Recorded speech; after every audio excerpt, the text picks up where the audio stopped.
Друзья, всем привет! Есть ряд средств, чья эффективность проверена многими поколениями. При правильном приготовлении смеси и ее применении облегчения наблюдаются уже в первые двое суток после начала ее приема. Как правильно приготовить лечебный напиток? Молоко нельзя доводить до кипения, оптимальная температура 80-85 градусов. На 1 стакан молока добавляю не более половины чайной ложки соды. Все хорошенько перемешиваю. И посмотрите, как пошла реакция соды с горячим молоком.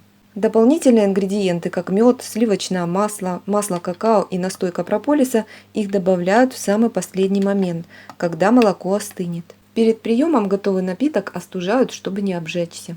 Пьют содовое молоко на ночь или после основных приемов пищи 1-2 раза в день. Сливочное масло повышает жирность напитка, что очень важно при выраженном болевом синдроме. А мед обладает антибактериальными и антисептическими действиями, что помогает бороться с инфекцией или воспалением. Пьют содовое молоко 2-3 дня до появления выраженного отхаркивающего действия. Молоко с содой помогает не только от кашля.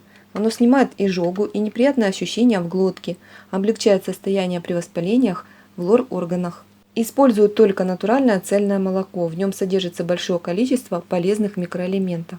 Пищевая сода обладает отхаркивающим действием, в сочетании с молоком оказывает смягчающее действие на слизистые оболочки горла и стимулирует выделение мокроты.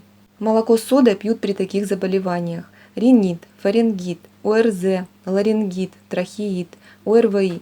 При болезненных ощущениях при глотании, во время першения в горле, молоко с содой снимает эти симптомы. Попадая на слизистые оболочки горла, сода нейтрализует кислотность мокроты, создавая щелочную среду. Это способствует разжижению и выведению слизи из организма.